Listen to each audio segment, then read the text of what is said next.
नमस्कार, मैं हरीश चौहान और आप देख रहे हैं वीआईपी मैटर चैनल। दोस्तों, बेटी जब घर में पैदा होती है तो घर के लोग और आसपास के लोग कहते हैं कि घर में लक्ष्मी आई है और खूब खुशियां मनाई जाती हैं। लेकिन हम आज एक ऐसी बेटी की कहानी आपको सुना रहे हैं जिसने कुछ ऐसा कर दिखाया कि लोग उसके नाम पर शर्मिंदा होने लगे। यह कहानी हरियाणा के हिसार ज़िले की है और रेलू राम पुनिया फैमिली मर्डर के नाम से यह घटना जानी जाती है, जिसमें परिवार के 8 लोगों की हत्या उसी घर की बेटी ने अपने पति के साथ मिलकर किया था। आइए जानते हैं पूरी कहानी और हमारे चैनल को ज़रूर सब्सक्राइब कर दीजिएगा, वीडियो को लाइक कीजिएगा और शेयर कीजिएगा। हरियाणा का हिसार जिला, रेलू राम पुनिया अपने पूरे परिवार के साथ इसी गांव में रहते थे और वह 23 अगस्त 2001 की तारीख थी। 23 अगस्त 2001 की तारीख थी और हिसार के सबसे अमीर घर का जो नौकर था वह उस घर के बच्चों को स्कूल ले जाने के लिए आया था। वह बच्चों का नाम रख करके आवाज़ लगा रहा था, लेकिन कोई रिप्लाई अंदर से नहीं मिल रही थी उसे। दरअसल उसी बीती रात यानी 22 अगस्त 2001 की रात को घर में एक बड़ी पार्टी थी। किसी का जन्मदिन मनाया गया था और जब पार्टी होती थी तो खूब धूम धड़ाका होता था। काफ़ी रात तक लोग शोर शराबा करते थे और नौकर शायद यही सोच रहा था कि यही वजह है कि सब लोग अभी तक सो रहे हैं, देर रात तक जागे होंगे। वह घर के अंदर जाता है क्योंकि लेट हो रहा था बच्चों को स्कूल जाने के लिए। लेकिन सामने का जो नज़ारा था उसको देख करके उसका होशो हवास जो है गुम हो जाता है और वह एक के बाद एक 8 लोगों की लाश देखता है। यानी घर के पूरे मेंबर्स की हत्या किसी ने कर दिया था और घर के मालिक समेत 8 लोग मर चुके थे। रेलू राम पुनिया का पूरा परिवार खत्म हो चुका था। 8 लाशों के अलावा एक शख्स जिंदा था, लेकिन उसकी भी हालत बहुत ख़राब थी। उसकी धड़कनें नब्ज चल रही थी। आखिर ये 8 लोग मरने वाले कौन थे और इन लोगों को मारा किसने था, यह अपने आप में एक बड़ा रहस्य बन गया था नौकर के लिए। और सब जानते हैं पूरी कहानी को कि असल माजरा क्या था। इस घर के मुखिया रेलू राम पुनिया का जन्म हरियाणा के हिसार जिला के प्रभुवाला गांव के एक गरीब परिवार में हुआ था।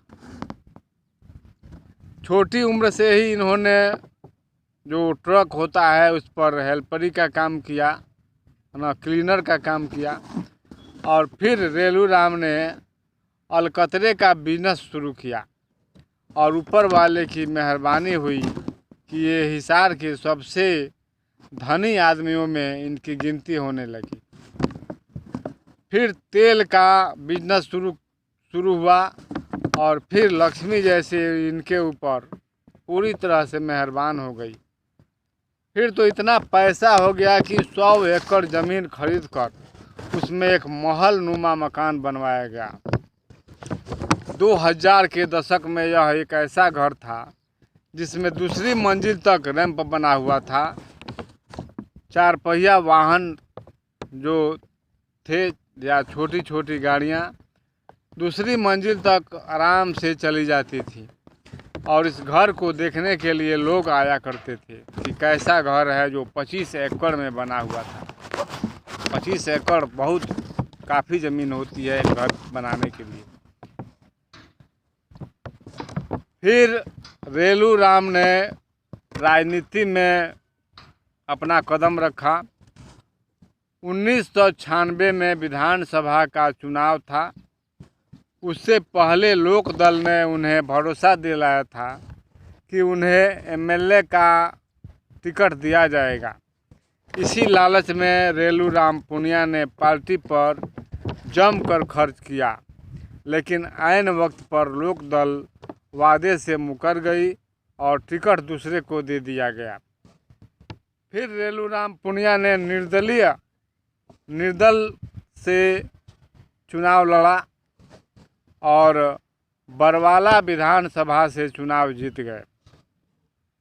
इन्होंने बंसी लाल को अपना समर्थन दे दिया और फिर इनकी दौलत में बेतहाशा बढ़ोतरी होने लगी।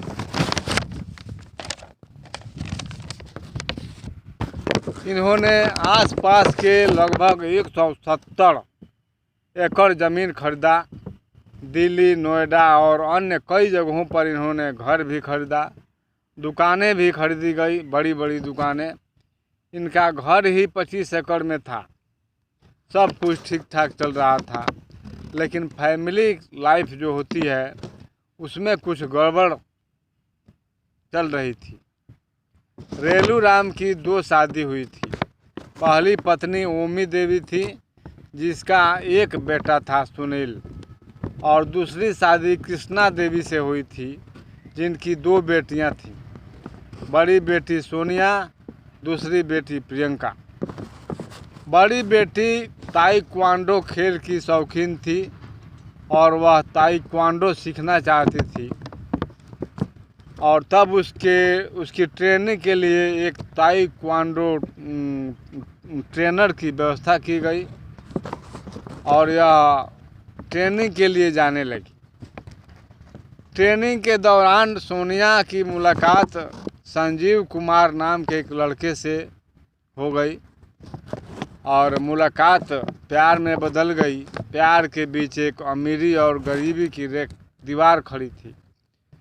ये जो संजीव नाम का जो लड़का था, उसकी आर्थिक स्थिति कुछ ठीक नहीं थी, जबकि सोनिया के पिताजी रेलू राम पुनिया का बिजनेस इतना बड़ा था। 170 एकड़ ज़मीन के मालिक और 25 एकड़ में घर एक बहुत बड़ी हैसियत होती है अपने आप में। जब यह बात पुनिया को मालूम हुई, रेलू राम पुनिया, सोनिया के पिताजी को, तो उन्होंने इसका भरपूर विरोध किया। लेकिन सोनिया जो थी अपनी जिद पर अड़ी रही और फिर बेटी की जिद के आगे रेलू राम पुनिया ने हार मान लिया और सुनील और संजीव और सोनिया की शादी हो गई। उनका जो बेटा था सुनील, उसकी शादी भी शकुंतला नाम की एक लड़की से हो गई। शकुंतला के 3 बच्चे हुए, लोकेश, शिवानी और प्रीति। अभी तक सब कुछ ठीक था। रेलू राम पुनिया अगला चुनाव लड़ते हैं लेकिन हार जाते हैं। फिर भी कुछ खास असर नहीं पड़ा था, दौलत काफ़ी थी। इस परिवार में होली, दिवाली हो या बर्थडे पार्टी हो, बड़े धूमधाम से मनाए जाते थे। 24 अगस्त को प्रियंका का बर्थडे था। यह प्रियंका का 16वां जन्मदिन था, सोनिया की जो बहन थी। लेकिन बड़ी बहन सोनिया ने फैसला किया कि जन्मदिन 22 अगस्त को ही मनाया जाएगा। 2 दिन पहले वह अपनी बहन को सरप्राइज़ देना चाहती थी। वह हॉस्टल गई और जाकर के प्रियंका को लेकर साथ आ गई घर पर, और फिर 22 अगस्त की रात को खूब धूमधाम से प्रियंका का जन्मदिन मनाया गया। फिर घर का नौकर जो है लोकेश को स्कूल ले जाने के लिए आता है और देखता है कि सोनिया के सिर से खून बह रहा है, वह बेहोश है। नौकर हेल्प के लिए चिल्लाता है लेकिन कहीं से कोई आवाज़ नहीं आती है। फिर वह मालिक के कमरे में जाता है। यहाँ भी रेलूराम पुनिया खून से लथपथ थे और कृष्णा देवी भी मरी पड़ी थी। सुनील के कमरे में जाकर देखता है कि सुनील और शकुंतला भी मर चुके थे। उनके अलावा लोकेश, शिवानी और प्रीति भी मरी पड़ी थी। प्रियंका भी मर चुकी थी, जिसका बर्थडे रात को मनाया गया था और कृष्णा देवी को कोई चोट नहीं था, फिर भी वह मरी पड़ी थी। सिक्योरिटी गार्ड आता है, पुलिस को खबर दी जाती है सोनिया अभी जिंदा थी। उसे अस्पताल में भर्ती करवाया जाता है। पुलिस जांच शुरू कर देती है। पुलिस को किसी बाहरी व्यक्ति के घर में घुसने का कोई सुराग नहीं मिला। इस घटना में कोई लूटपाट भी नहीं हुई थी। अब मामले का खुलासा सोनिया ही कर सकती थी, जो जिंदा थी। उसे अस्पताल से छुट्टी मिल गई थी और पुलिस उससे पूछताछ करने लगी थी। इसी बीच घर के नौकर ने बता दिया कि जिस समय घर में आतिशबाजी हो रही थी, पटाखे छूट रहे थे, उसी समय सोनिया गैरेज में आई थी और एक लोहे का बड़ा सा राड लेकर ऊपर गई थी। फिर तो पुलिस ने अपना पुलिसिया ढंग अपनाया और सोनिया आखिर टूट गई। अब सोनिया ने इस अपराध के पीछे जो कहानी थी वह पुलिस को बताया कि सोनिया और संजीव की शादी के समय संजीव की जो आमदनी थी वह बहुत कम थी। फिर संजीव ने बिजनेस में पैसा लगाया लेकिन उसकी पूंजी डूब गई थी। सोनिया ने रेलूराम पुनिया अपने पिताजी से कहा था कि वह जो फार्म हाउस वाला ज़मीन है 47 एकड़, उसे बेच करके और संजीव को दे दें ताकि वह अपना कोई निजी व्यवसाय शुरू कर सके और आमदनी का जरिया बन सके, ताकि वह भी कुछ कामयाब हो जाए। लेकिन सुनील जो सौतेला भाई था सोनिया का, उसने इसका जमकर विरोध किया और फिर सौतेले भाई और बहन के रिश्ते में यहीं से खटास आ जाता है। और इसी बात को लेकर के, पैसे के लेन देन को, ज़मीन को लेकर के 15 अगस्त 2001 को दोनों में काफ़ी बहस भी हुई थी।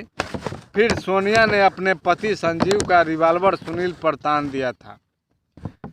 उसने सुनील को जान से मारने की धमकी भी दी थी।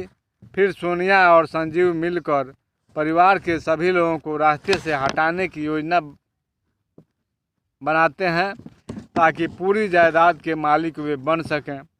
और फिर 22 अगस्त की रात को, एक दिन पहले ही, वह बर्थडे सेलिब्रेशन का प्लान बनाते हैं और सुनील के साथ परिवार के सभी लोगों को शामिल होने के लिए सोनिया मना लेती है। 22 अगस्त 2001 की रात बर्थडे पार्टी धूमधाम से मनाई जाती है। जब परिवार के सभी लोग सो जाते हैं तब वह सबको रिवॉल्वर से मारना चाहती थी, लेकिन संजीव ने कहा कि रिवॉल्वर में 6 गोलियां हैं और मरने वाले 8 आदमी हैं। उसके शिकार जो थे 8 आदमी थे। पहला शिकार रेलूराम पुनिया, दूसरा शिकार कृष्णा देवी, तीसरा शिकार सुनील, चौथा शिकार शकुंतला, पांचवा शिकार शकुंतला के 3 बच्चे लोकेश, शिवानी और प्रीति, और 8वां शिकार सोनिया की सगी बहन प्रियंका। फिर सोनिया गैरेज में गई और राड लाती है। राड संजीव लेकर के पुनिया के कमरे में जाते हैं। दोनों जाते हैं, वे एक ही बार में ठंडे हो जाते हैं, रेलूराम पुनिया। फिर अगला निशाना कृष्णा देवी बनती हैं। राड उनके सिर पर न लगकर सुनील की बड़ी बेटी शिवानी के सिर पर लग जाती है। शिवानी चिल्लाती है लेकिन तभी एक जोरदार वार उसके सिर पर होता है राड का। सोनिया ने कृष्णा देवी के मुंह पर तकिया रखकर उनका दम घोंट दिया था। फिर दोनों सुनील के कमरे में जाकर उसका हाथ पैर बांध देते हैं। फिर राड से संजीव वार करता है। फिर शकुंतला को भी ये दोनों मार देते हैं। ये दोनों अपनी सगी बहन प्रियंका के कमरे में जाते हैं, उसे भी राड से मार कर ख़त्म कर देते हैं।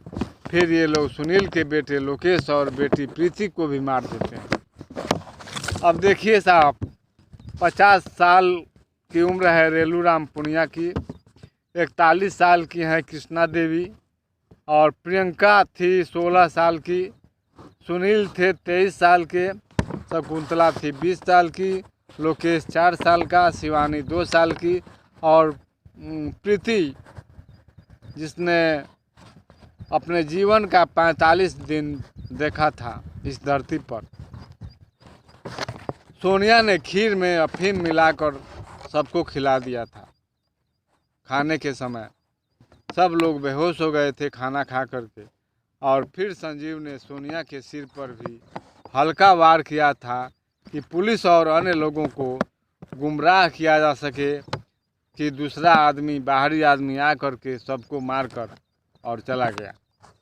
फिर सोनिया संजीव को अपने घर भेजकर खुद नशीला पदार्थ खाकर बेहोश हो गई थी ताकि जिंदा रह सके। और सुबह नौकर आया था और उसने सोनिया को बेहोश पाया था, उसे हॉस्पिटल भेजा गया था। फिर पुलिस ने सोनिया और संजीव के पूरे परिवार के साथ गिरफ्तार कर लिया था। और इस तरह 31 मई 2004 को सेशन कोर्ट द्वारा उन दोनों को मौत की सज़ा सुनाई गई, लेकिन ऊपरी अदालत ने उम्र कैद में इस सज़ा को बदल दिया। 2005 में 2007 में सुप्रीम कोर्ट ये लोग जाते हैं और जो फांसी की जो सज़ा इन लोगों को छोटे सेशन कोर्ट से जो इन लोगों को फांसी की सज़ा मिली थी, सुप्रीम कोर्ट उसे बरकरार रखता है। 26 नवंबर 2007 को फांसी की तारीख तय कर दी जाती है।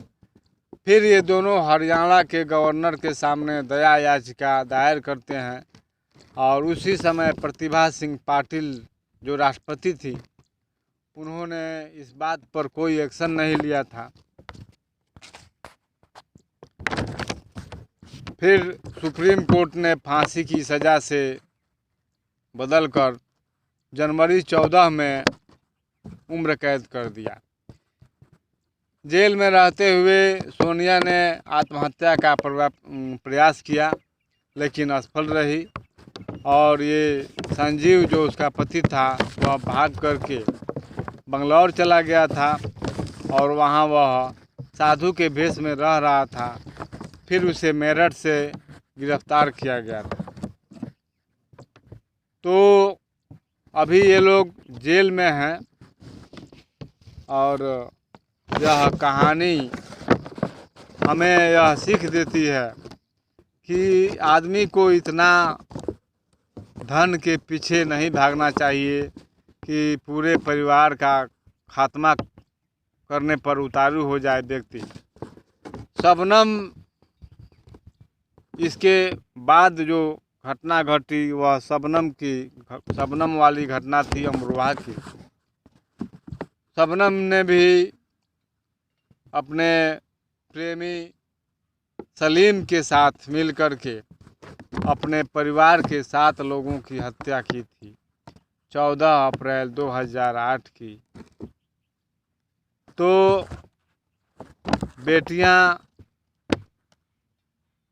बेटियों को क्या कहा जाए, एक ने अपना प्यार पाने के लिए परिवार के 7 लोगों की हत्या कर दिया और दूसरी ने धन के लालच में आकर के अपने पूरे परिवार की हत्या कर दिया। तो दोस्तों, हमारा वीडियो बनाने का मकसद यह है कि आप सतर्क रहें, अपने परिवार को सतर्क रखें। और फिर मिलेंगे हम अगले वीडियो में किसी नई अपराध की कहानी के साथ। तब तक हमें दीजिए इजाज़त। जय हिंद, जय भारत, और वीडियो को लास्ट तक देखने के लिए बहुत बहुत धन्यवाद।